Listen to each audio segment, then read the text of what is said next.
How are you feeling? How long have you been here? 3 months, May 17th. And what brought you here? That's difficult to answer.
Eventually resulted in your being here in the hospital.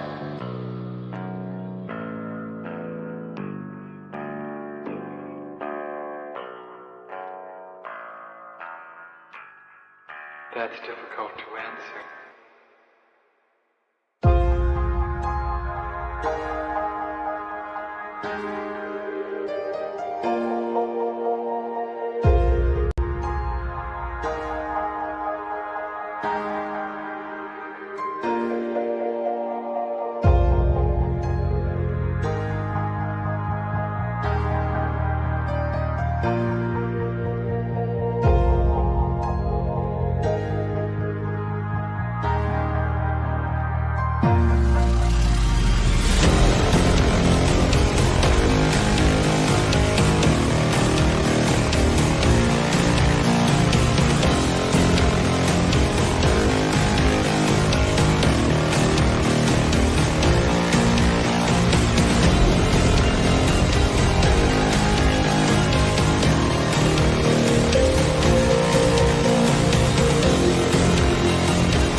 inside my head of crying people facing death. Is this the end? Is this the end? Oh, I'm burning in the stone.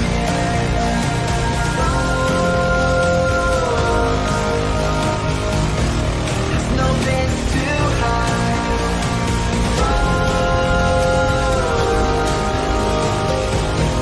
I'm burning in the stone.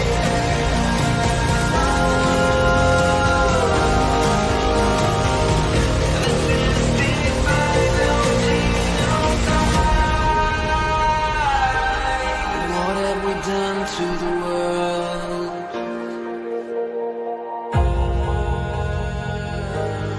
What have we done to the world?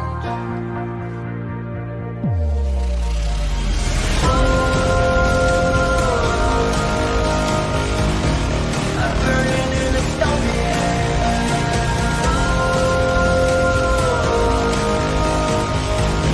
There's no place to hide.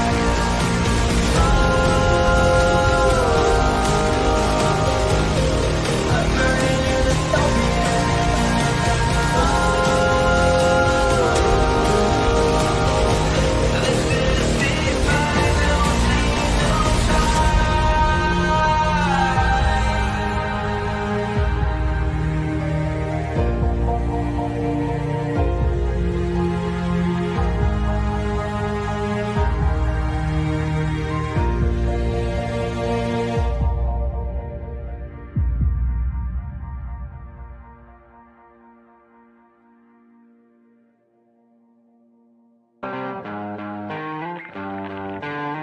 sweet dreams are made of these. Who am I to disagree? Travel the world and the seven seas. Everybody's looking for something. Some of them want to use you. Some of them want to get used by you. Some of them want to use you. Some of them want to be out you.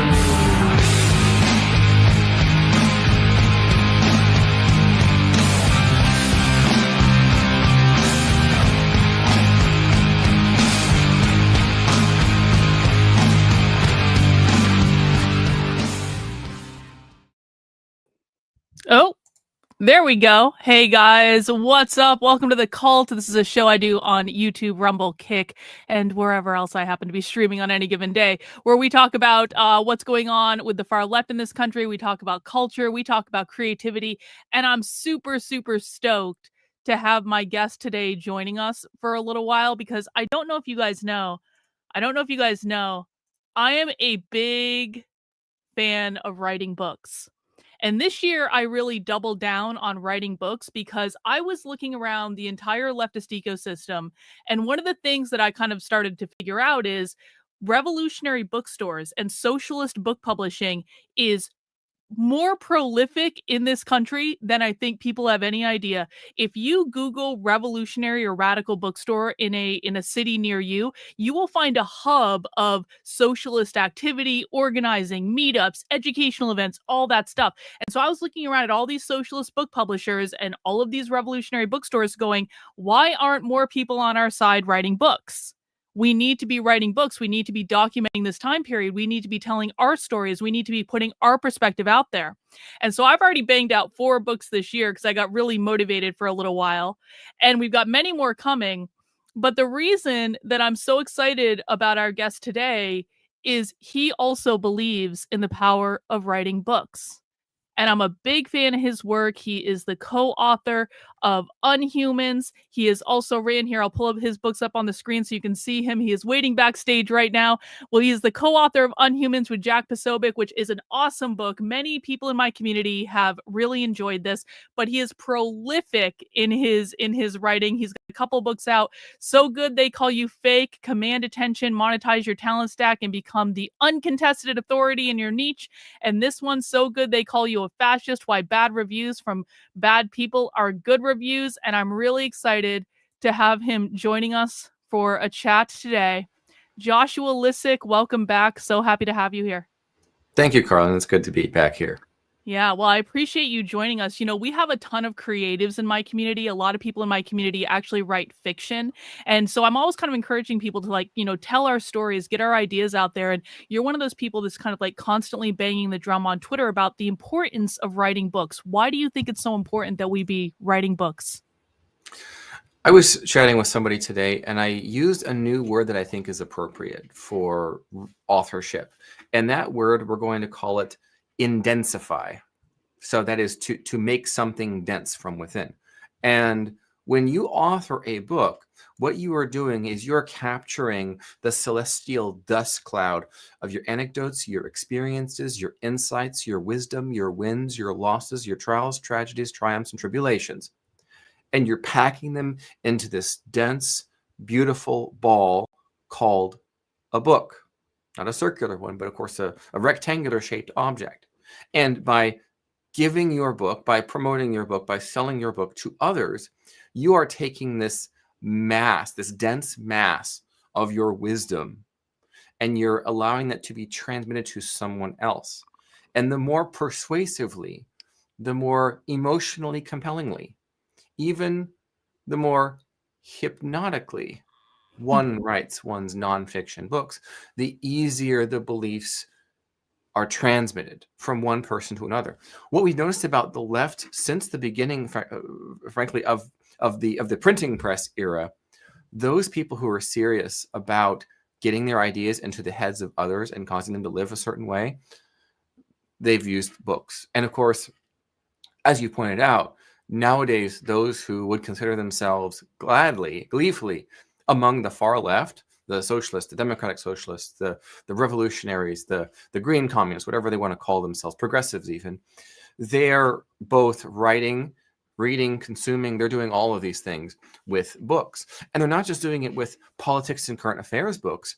They're doing it through fiction. They're doing it in unrelated, politically unrelated, seemingly apolitical topics, working in their radical transformative wokeness into these other topics. It's showing up everywhere. And those of us who resist the unhumaning of the individual soul, particularly here in the United States, well, we have a counter, a superior alternative to this deprivation of individuality that results from left-wing thinking. And if we just simply get all reactionary and whine and complain about, oh, the far left is doing this, oh, they're doing that. Oh, look, the libs are being libs again, which is every night on Fox News. Okay, well, what are you going to do about it? Are you just going to keep consume, or are you going to tell your story? Are you going to offer a competing version of reality that is objective? In the same way that left-wing memes tend to be these long novellas that the font is so tiny you can't even read it. Right-wing memes are crisp, short, funny, and sometimes need no words at all. They're so good. And so because the right-wing frame or reality is so good at predicting how people are going to behave, it is true in as much as if you think like a right-wing person, you are likeliest to get the best results in life, as opposed to the left-wing thinker, which is sort of reality resistance in many ways, blank slateism, remaking reality in your image. And so it's easier for us to not write books because there's no interpretation needing. What you see is what you get. And that, unfortunately, is our Achilles heel on the marketing, communications, and persuasion front. Yeah, I don't think that people really understand how much the left really does lean on book publishing, not just in terms of like getting their stories out there, but in terms of just like their entire organizing apparatus. Because like when I'm going into leftist events, half of the time they're broadcasting from bookstores, they're holding their meetings in their bookstores and stuff like that. And you're absolutely right that they don't just write, here's what we believe as communists or whatever. They write all manner of books that fill up these bookstores, from fiction to just like general kind of lifestyle books to children's books to they create children's games and all sorts of this stuff. And one of the areas that they've really taken over that I didn't realize until I started kind of like digging into their subculture is even like sci-fi. So they've used sci-fi writing to create visions for like what does the future communist utopia look like, because they're trying to figure out, okay, what do we actually do if we overthrow capitalism? And they write sci-fi books about that all the time. And so it's one of those things where it's like, I've often thought that if the right literally just took the left's playbook in terms of organizing and strategy and implemented it on their side, there would be absolutely no contest because the right's ideas are better. But the problem is they're not doing the things the left are doing. So if you're doing something, that is always better than doing nothing, even if your ideas aren't very good. And so how do you convince people on the right or talk to people on the right about this idea? Because this is definitely something that they don't seem to understand, the importance of communicating their story. Yes, I have a number of books that I've authored or co-authored that are out there, but the vast majority of what I do is as a nonfiction book ghostwriter, where an aspiring author approaches me and I help them interpret their life, their life's work, their legacy into something that is a commercially viable book. And I've ghostwritten more than 100 books since 2011 for these various clients in all manner of niches. And many of them aren't politics and current affairs. They're health, wellness, science, technology, religion, philosophy even. Pick a topic and I've probably written 2 or 3 books on it. Legal issues, law, IP or domestic relations, marriage, family, divorce. Pick any topic. I've probably written 2 or 3 books on it already. And here's why I began, frankly, politicizing my personal brand. It's because I realized that the right-wing model of reality results in more people living with more integrity most of the time, more of the time at the very least. And those individuals tend to make for really good clients for a professional service like mine.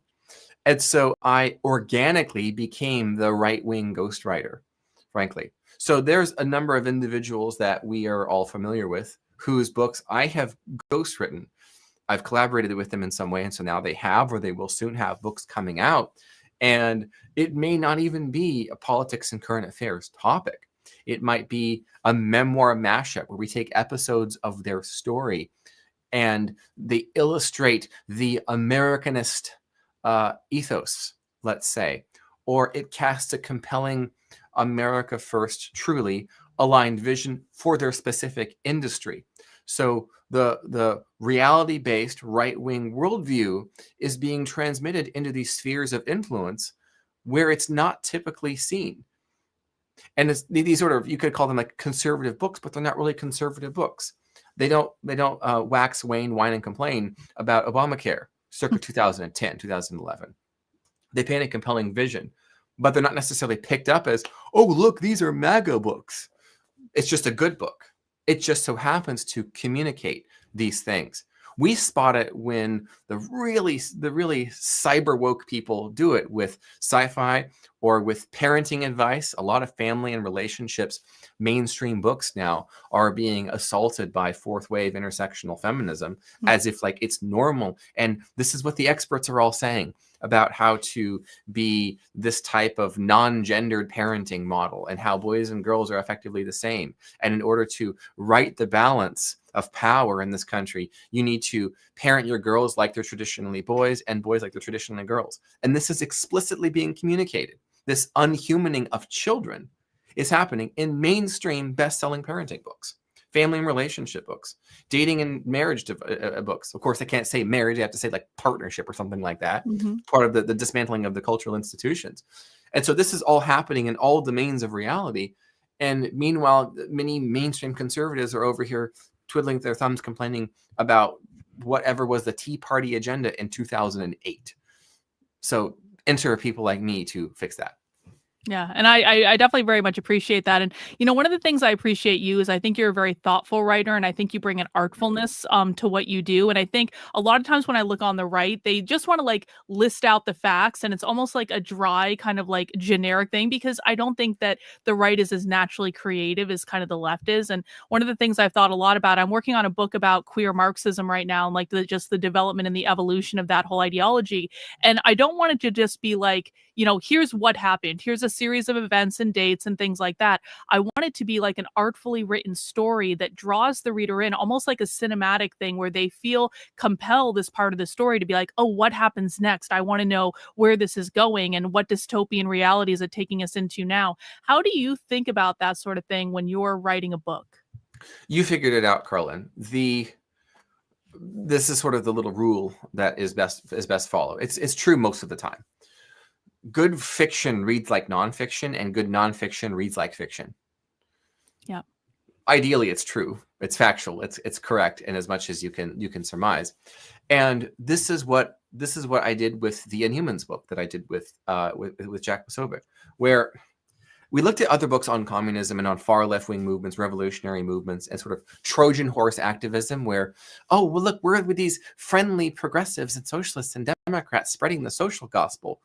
And the impact crater after the fact is just totalitarian death, basically, everywhere for everyone, okay? And we looked at those books that communicate the facts about communism, and they're so boring, or they're, I will call them, shticky. They read like Sean Hannity light, where, look at those communists being all commie. What do you know? Tune in tomorrow when we're going to talk about the communists being commie again and get your daily dose of outrage dopamine. Okay, what does that do? That does not stick in your craw and motivate you, get you to do something effective in construction. Not reactionary, vengeful, and destructive, but constructive in your own domain, in your own space. It's the resolve of Francisco Franco, which translated into English, he said, wherever I am, there will be no communism. Period. End of story. Dad's home. He says no, and he means it. End of conversation. That level of resolve in our homes and our businesses and our communities, in our libraries and schools. What does that participatory insistence of no to communism, what does that look like in our lives? But in order to get to that point where you're motivated to do something, we got to get past the outrage dopamine. Yeah. And so we have to do that, kind of go around it with effective story told in a multi-sensorially way, which results in you being unable to think about anything else for about 12 hours. One of the ways that we did this is through I will say that novelesque telling of some of the stories of actual communists and revolutionaries in history. So the way that we discussed the French revolutionaries' murder of the Carmelite nuns, we wrote that as if it were fiction. This is where you got to tell nonfiction like it's fiction, right? The planning, the murdering, and the disposing of the corpses of the Romanov family, the murder of the Tsar and his family in the Bolshevik Revolution, wrote that like it's fiction. And it's visceral and it's raw, and people can't sleep after reading that stuff. That's how you know it's good, frankly. And we're seeing more and more how the sort of pseudo piety, the false purity of traditional religious conservatism is sort of like, oh, that's not nice. That's mean. That could be sinful. Look away. Don't talk about that. That's nice. That's improper. If you do that, you eject from your purview, your space of influence, those things that need to be influenced. Those groups, those people, those communities that do need to be reached. People say that Unhumans is one of the most difficult books to read that they have ever come across. And that's done on purpose. And that is to motivate you to say, wherever I am and in my own life and in my work and in my neighborhood, in my community, in my district, there will be no communism. And it's to transmit that resolve through these horrific stories. And I should mention that when we were promoting the book last spring and summer, there were a lot of even you could call them mainstream characters on the right who were a little bit peeved at us. You'd Yes, say, there were. guys, that's gotta tone that down. That could be offensive. That's extremist. That's hyperbolical. No, don't do that. So guess what I've been getting over the last, probably 7 months or so? What's that? Apologies. Yep. Apologies. Actually, more than that. Actually, more than a year now, frankly. But it's been specifically the last several months. The thing about this fever, Karlyn, is I kind of forget times and dates, and I get both dilated and the opposite. You're being a constricted. trooper right now. I appreciate it. Yeah, I have the flu, but this is too important. Dang it. So anyway, now people are sending me notes of apology, like, yeah, Joshua, you weren't extreme, you were just right, and I wasn't paying attention. Unhuman. That's a mean word. And then they see the unhumaning of Charlie Kirk live. They Oh, see yeah. the attempted unhumaning of Donald J. Trump, of Corey Comparatori. They see everything that's been happening, and they finally are waking up. The sort of the normie-con, we'll call them, the normal everyday conservative character, the soccer moms and little league dads. And they realize your book didn't go too far, Joshua Lisec, Jack Posobiec. It didn't go far enough. Yeah. No, And you're hearing that from your normal, everyday Jesse Waters viewers. They really are waking up, though, since Charlie Kirk. I mean, I've seen this on my channel, too, where my viewership has just exploded with people who said, Karlyn, I thought you were being ridiculous and I thought you were being hyperbolic, but now I realize that you were right all along. And I'm just kind of like, okay, welcome back. Take a seat. Let's talk, because you got a lot to catch up on now. And I do think, better late than never, I guess. It's an important time for people to wake up. And that's one of the reasons I do appreciate the Unhumans book. I'm hypercritical of a lot of the anti-communist stuff, as you know, because you follow me on Twitter. But with you guys, with Jack Posobiec and you with that book, you actually kind of got it right. And I think you struck the right tone. I think it's just like an excellent resource. And the reason people complain is it's better than the other things out there. And they know that. One of the things I did this year that I actually didn't expect to do, but I just kind of like went down this path, is I wrote this 400-page rant debunking the Communist Manifesto. And so my head was deep in the Communist Manifesto for like weeks. And I was just like, letting all my anxiety out on the page, as it were. And then once I stopped that, I actually kind of like, I was maybe not as sober as I should have been one night. And I was having ideas, and I was like, what if I wrote a dark satire dystopian fiction based off of the Communist Manifesto, where I'm completely satirizing these people, but also demonstrating the inevitable ramifications of the Communist Manifesto. And I had never written fiction before, so I was like, I don't even know if I can pull this off, but I had this story in my head that wanted to be told. And I ended up writing a book. It's called The Communist Manifesto, a Revolutionary Fairy Tale. And that was actually probably one of the best exercises I've done in terms of actually helping my nonfiction writing, because in writing a fictional book about, events that are kind of like historically accurate, it actually ended up making my nonfiction writing, I think, more compelling once I returned to that topic. Have you ever thought about, kind of engaging in the fiction area as a way to kind of like demonstrate these very real life principles? I have, yes. And by the way, that's very impressive. 400 pages and then transforming it into a novel. That used to be done into sort of like self-help business leadership niches back in the 90s and early 2000s. They were called business fables, where they would be Yes. a slightly exaggerated story that was only slightly unrealistic, but still pretty good and meaningful and well written. Like Obvious Atoms is a great one. Who Moved My Cheese? The Go-Giver by Bob Berg. Those are three classics. Yes. Where they tell a story, but they illustrate and or elucidate principles that would really otherwise be boring to read and unengaging. And a lot of nonfiction is like that, which is why. And here's the strange like mental gymnastics I did, and I think I nailed it and got a 10, at least by some measures of the imagination of the reader. The scenes that we would paint inside of Unhumans. So I would read the facts of what happened, and I thought, if this were a nonfiction documentary that had these little scenes of drama with the voiceovers of the historians, what would actually be shown? That was kind of my own mental model for how I would write. This is a documentary, and I am the narrator with the voiceover from behind the scenes clipping to me, and then the scene of it actually happening. And so it can't be overly dramatized or exaggerated for effect or just the right zinger at the right time like a Marvel movie, but an accurate depiction. That's how Some of the best movies are actually documentaries with this sort of drama interspersed throughout, with the voiceover of whomever, and sometimes the actors talk right in the film. Like a good example of this is the last non-woke documentary from PBS, which was called Liberty, the American Revolution, 1997. Wow. This is how all documentaries used to be before that, before the sort of the post-90s transformation where everything had to be a gay race communist. But that's a good one.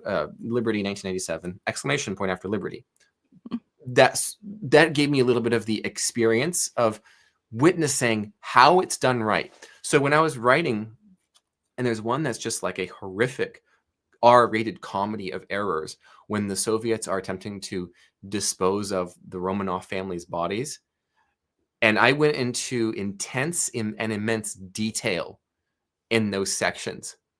It's nauseating, frankly. It reads a little bit like fiction. So I'm thinking in my mind how to describe it like it's a drama within a documentary. And then I'm writing the true to life drama as if it's fiction. But remember, the best fiction is written like nonfiction. So I've got these sorts of brain glitching frames of how to write effective content, all happening all at once. And if you haven't had the benefit of reading this ghastly yet necessary read called Unhumans, then avail yourselves of the opportunity to see what I mean and see how I pulled it off. Yeah, definitely recommend it. One of the things I think is so great now too is self-publishing makes this just a really attainable thing for a lot of people. And, people are surprised that I kind of just like am such a proponent of self-publishing, because I published my first 2 books with like the right way through like the big New York publishing houses and all that stuff. And I will never go back to that again. I've convinced myself it's kind of just like a massive scam, and it's all totally controlled by leftists now anyway.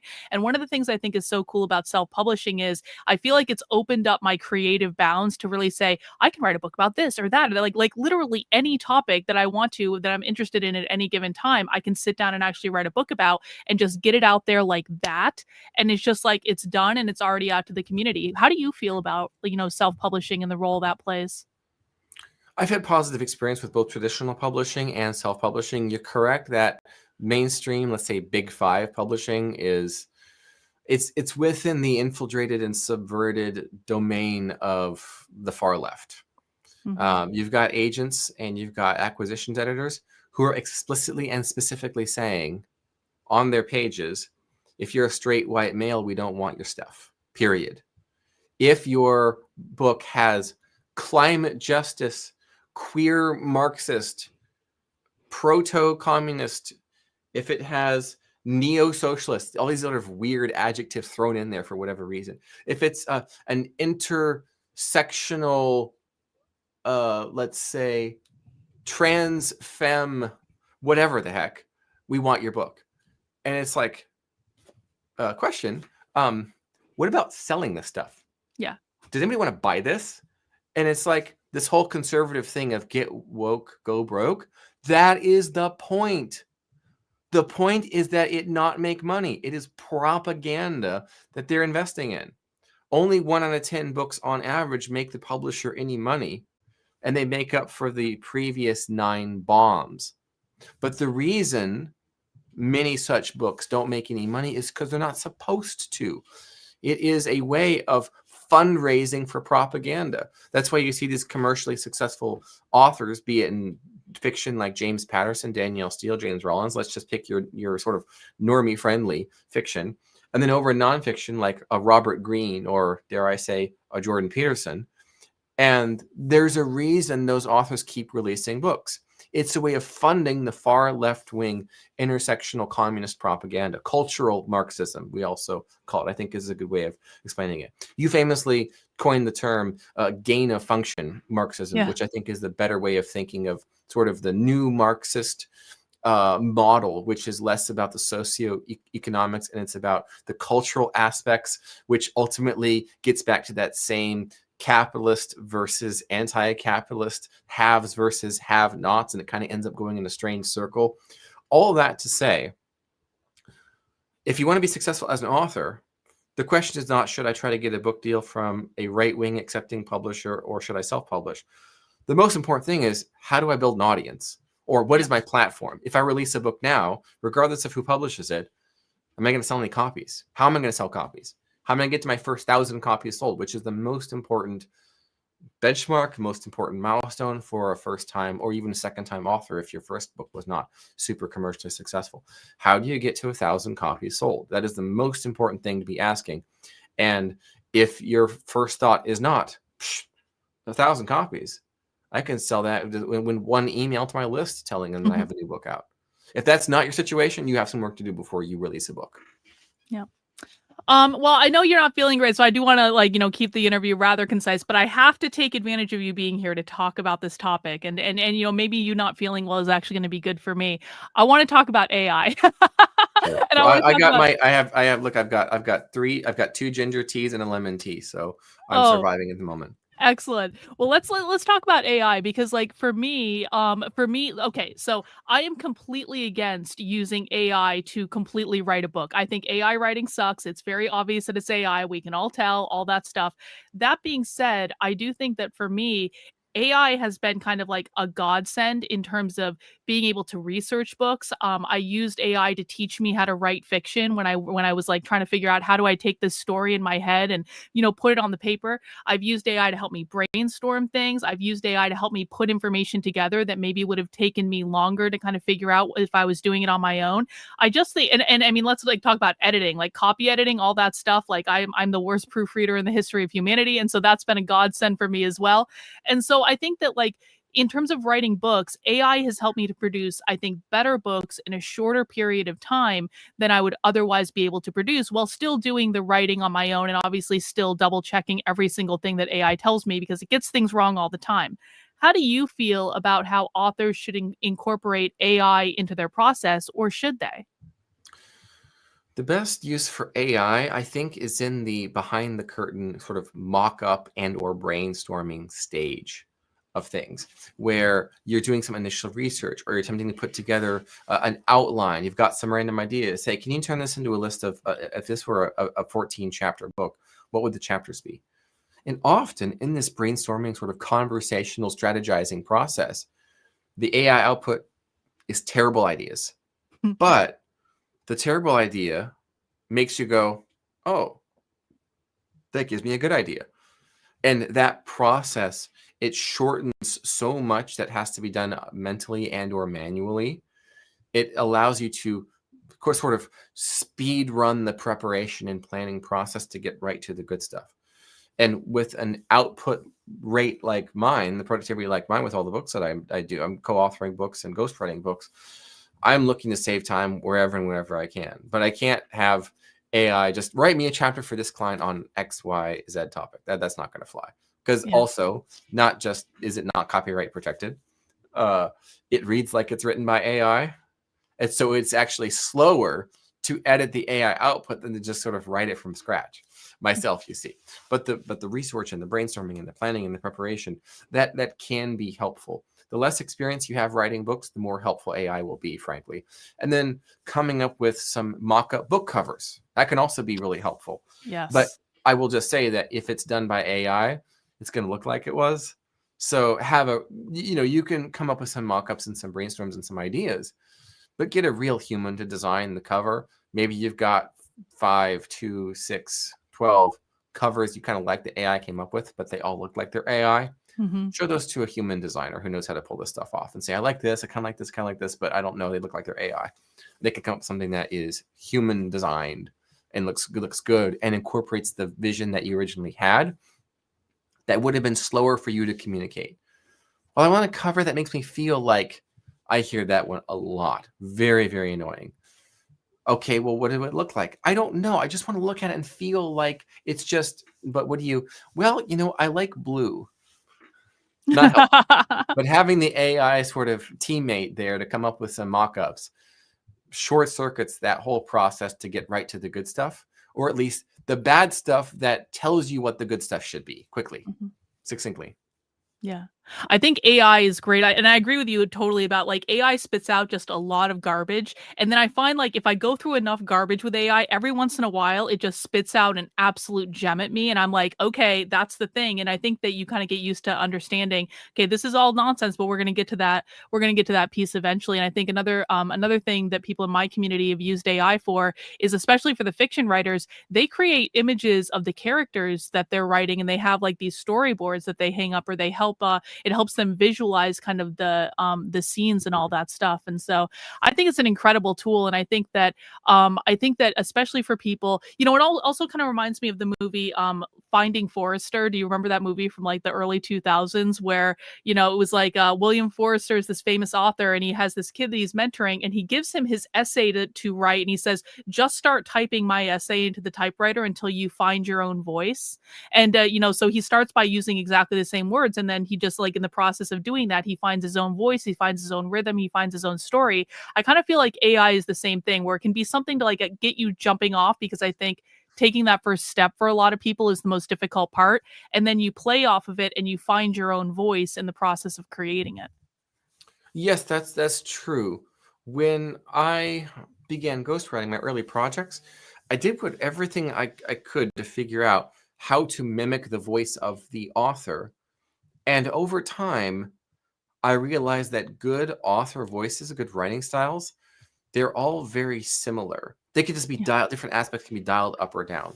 Like the way that a surgeon communicates or a physician communicates is explicit, direct, to the point, no fluff, over communicate, let there be no guesswork, and have a random zinger of hilarity out of nowhere to deal with the situation and offer comic relief. That is a surgeon. That's how I ghostwrite for a surgeon. I write like that. If you're a surgeon watching, that's how I ghostwrite for you. Okay. If you are, let's say, have a military background, then I will dial up the use of terminology. Love terminology and having all kinds of abbreviations in there. Oh, they absolutely love that. That's how I tend to communicate. And it is also explicit in its directive, but there's a lack of uncertainty in everything. There's an Air Force individual that I know, and there's an expression that he picked up from one of the commanding officers that he had. And I'm trying not to give too much away, so I'm being a little bit vague there. But when asked a question by his superior, if he ever answered, I don't know, or anything close to I don't know, the officer would say, wrong answer. The correct answer is, I don't know, and here are the things I am currently already doing. As I have foreseen the fact I don't know this thing, I have figured out you're going to be asking me, and what I have done to begin figuring out the answer, here's what I know so far. That is the correct answer from this. And that's how you can communicate. If there's something that you don't know that's in the book, begin to explain how you have already figured out what the thing was you didn't know as part of this process. So the aspects of an author voice can be dialed up or down. My own voice, my own writing style, you will see it if you look up hypnosis scripts. How hypnosis scripts are written is how I write, how I communicate, for the same damn reason, Karlyn. Are there any books that you personally are working on for yourself, not ghostwriting for other people, that you're kind of like just like really excited about and really into right now? Or are you mostly focused on client work? I have co-authorship projects currently. Yes. Cool. Not announcing too many and marketing them yet, as we sort of have to plan that process. But my head is down on those projects. Yes. Okay, right on. Well, I don't want to take up too much of your time because I know you're not feeling great today, but I really do appreciate your work. I think you're an awesome voice for people to follow on X, and definitely, your books are great, your writing is great, and I really appreciate people who are out there doing creative things, because I think we need to have more of that in this space, not less. And I also think, one of the things that I've really appreciated from you that I don't see from a lot of other content creators is you don't treat this like a competition. And that's one of the things that drives me crazy about other people, is they think if someone else is doing that, that means they're competition for me. And I'm like, no, we all need to be out there doing this, because we are massively outmanned on the left. And if we aren't all on board, like doing this stuff, we are totally lost. And there's no point of no return. So where can people find you, Joshua? And how would you like them to kind of like interact with your work? Yeah, my best antics are over on X, formerly Twitter, Mhm. at Joshua Lisec, and a couple of the books that sort of introduce readers to how I think about reality, how I think about books, how I think about writing would be a couple of the ones that you showed. So Good They Call You a Fake over on Amazon, Mhm. available in audio, digital, hardcover, etc. And then its little sequel ebook, So Good They Call You a Fascist, which was way more fun to write than it probably should have been. And before everyone goes and buys those, do we want to take a couple of questions? I think I can handle that Yeah. because I'm seeing people in the comments demanding Q&A. Oh, okay. Okay, so let's see who has some questions. Put your questions in the chat. Joshua is open to taking them, which is awesome. Are we going to have a Q&A? Yes. Now's your time, guys. What questions do you guys have? Let's see. How are you able to create when this looming doom is hovering over you, the looming doom of communist revolution? I believe it to be the art of comic relief in your own life. Hmm. What are those moments of tragedy, loss, and suffering that you have personally experienced? And you really only can live through those. I have suffered a number of those horrific experiences in my life, personal loss, death, destruction, misery.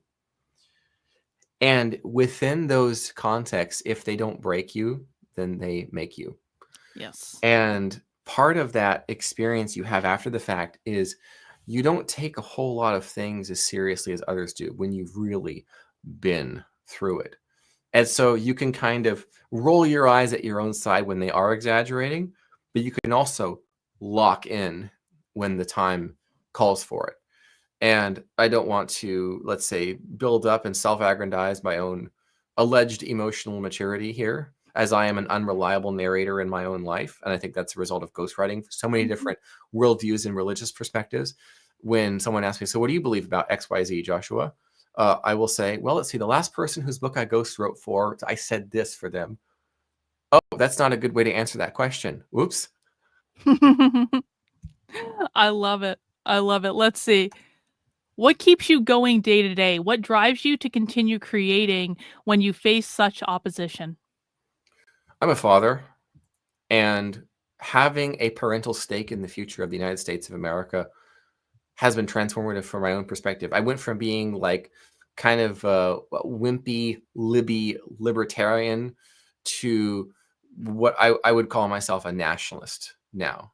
Mhm. So you mean you're conservative? No, worse. Populist? Worse. What do you mean you're a nationalist? Well, we're a nation and we have laws, and those laws need to be respected. Oh, so you're saying you're not going to be nice to? Nope, stay on track. They all go back. That's mean. I don't care. It's almost like dad mode politics is where I'm at now. And a dad is a dad. Father is a father 100% of the time. It's not a hat that you put on or take off. I think also what has helped is transitioning from a more plant-based diet to a primarily red meat-based diet. I think that shows up physiologically for me. It is known that, there's a reason that there's a joke that like vegan soy people tend to be more liberal and left-wing, right?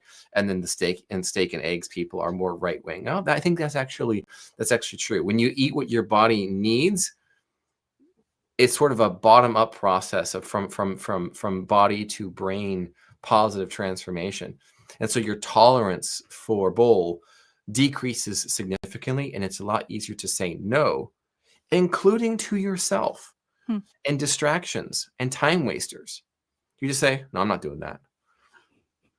And at the truth. This kind of reminds me of another question. Like, what role do you think authenticity should play in how an author or creator shows up in the world? Because again, I look at a lot of people on the right, the so-called right, and I'm like, you're just doing this to build a brand. You're just writing this book to say that you wrote this book. Is this authentically who you are, or is this an image that you're trying to project? And I think one of the things I really appreciate about following you on X is you post about all sorts of things on X. And I think that you're demonstrating an authentic journey. I think you're showing people how you've changed over time, that it's okay to change your mind. I think you kind of admit, oh, here's the places where I haven't necessarily had it right. And here's where I am now. And I think these are all important things to see. And you can always kind of sniff out when someone is doing something from an authentic place or if they're doing something from a branding or PR exercise. Do you allow colorful adult language on your channel? Oh, yes.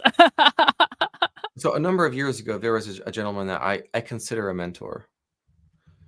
And in the privacy of a Signal chat, he said as follows. This is maybe 5 years ago. He said, "Joshua, you are full of shit," he said to me. And at the time, I was a little bit squirrelier and shakier. And I thought, well, what do you mean? I have no idea what you could be talking about. And he said, you're full of shit. You're not authentic. You're putting out what you want people to think. You're afraid of, well, what are people going to say if this? And well, what if I lose clients? And well, that's you, Joshua. Shut the fuck up, he said.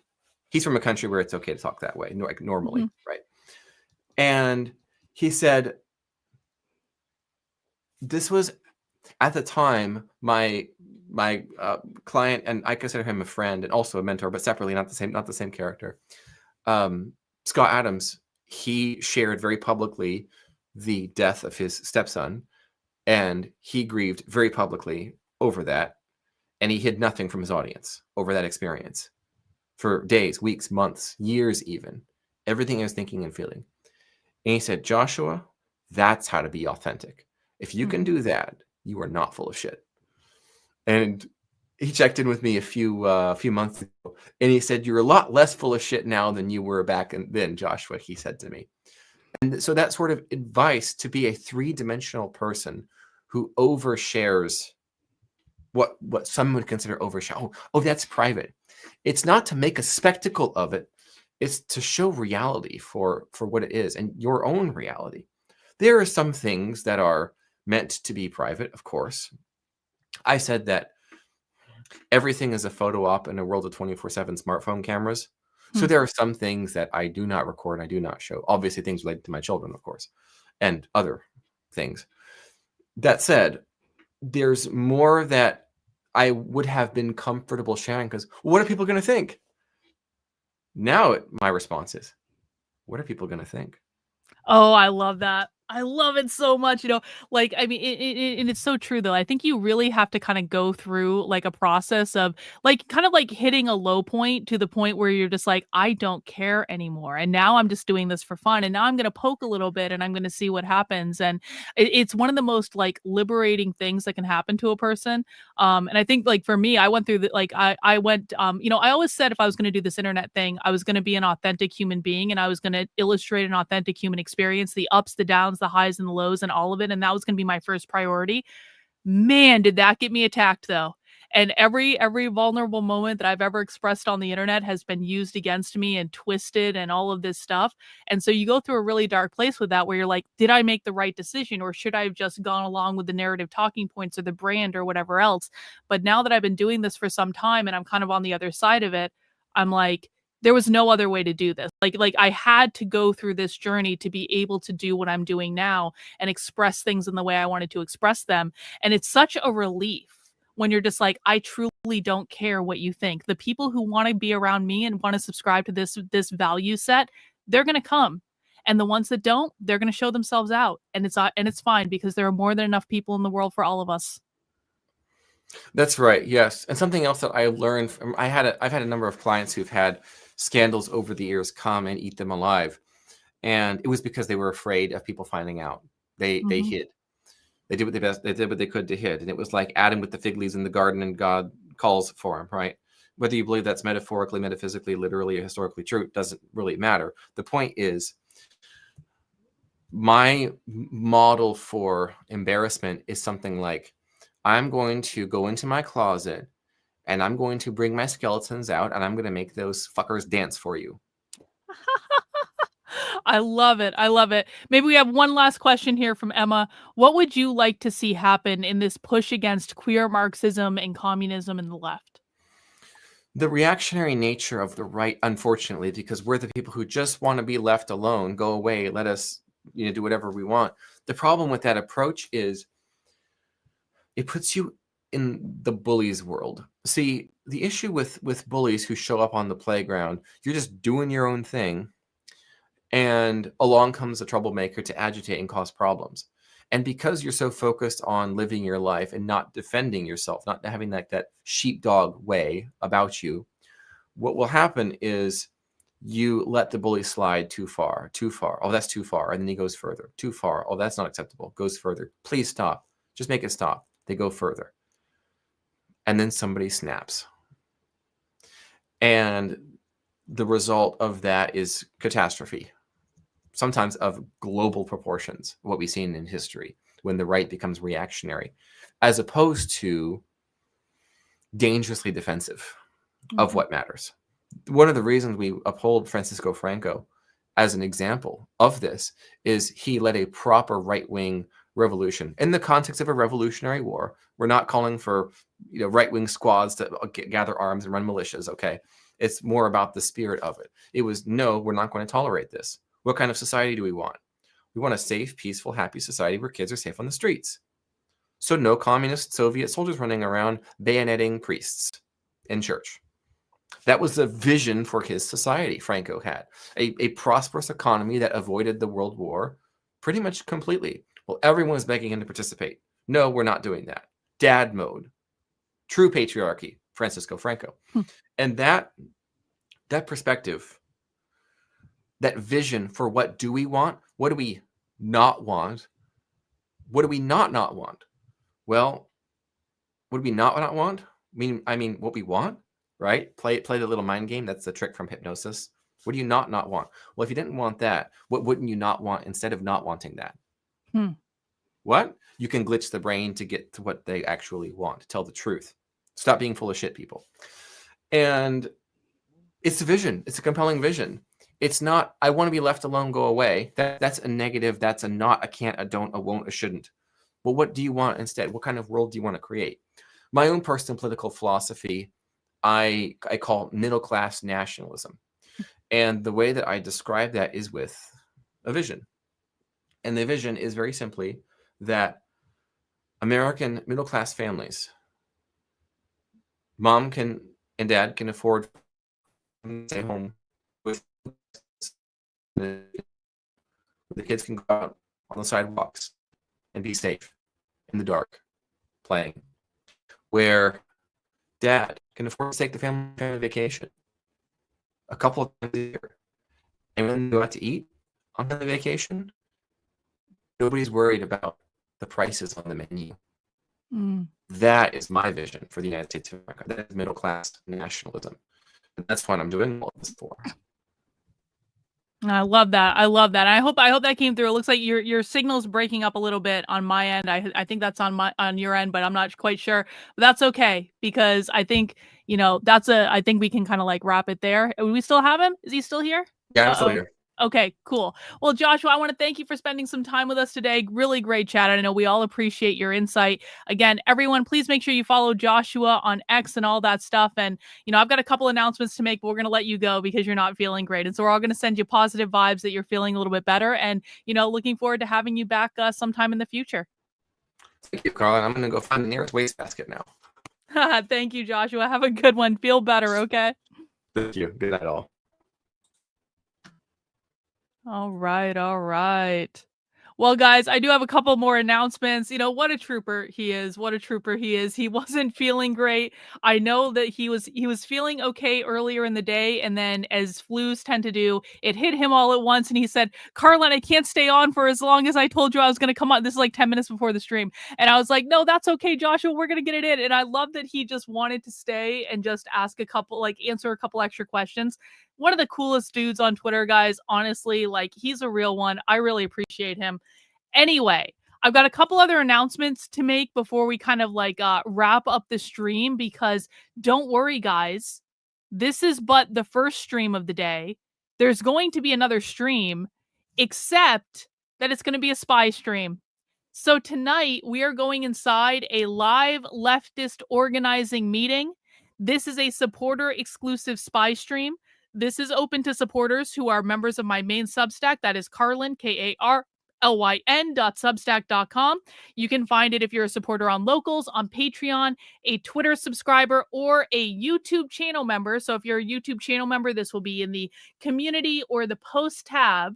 And let me put the Substack link If you are a Substack member, you will be able to find the information there. We are going inside a live leftist training tonight, and we are going to listen to what they talk about and how they're organizing and what messaging they have and stuff like that. And that is going to start, actually it says 7:30. That is a typo. It's going to start around 8 o'clock. That is a typo.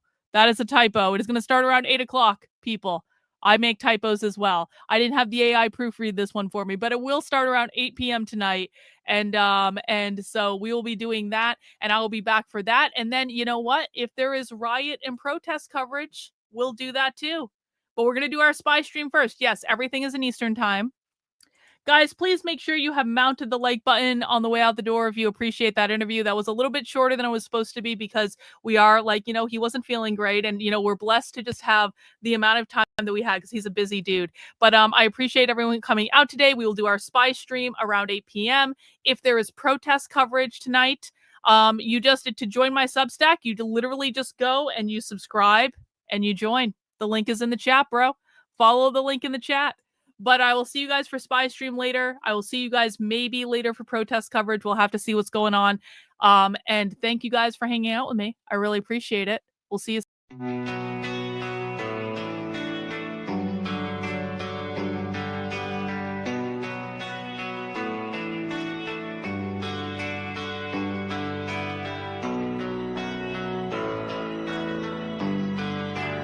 How are you feeling? How long have you been here?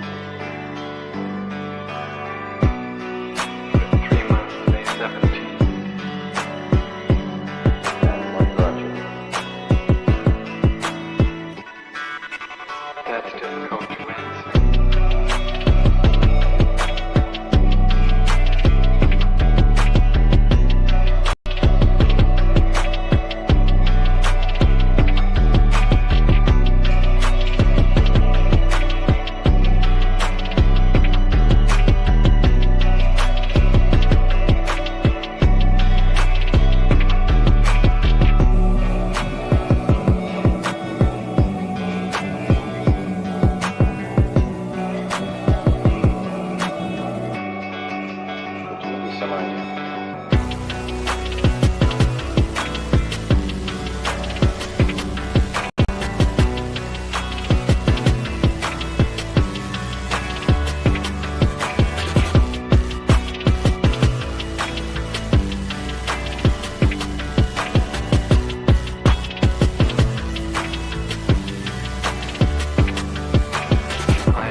clear. How is it that playing the piano for people has eventually resulted in your being here in the hospital?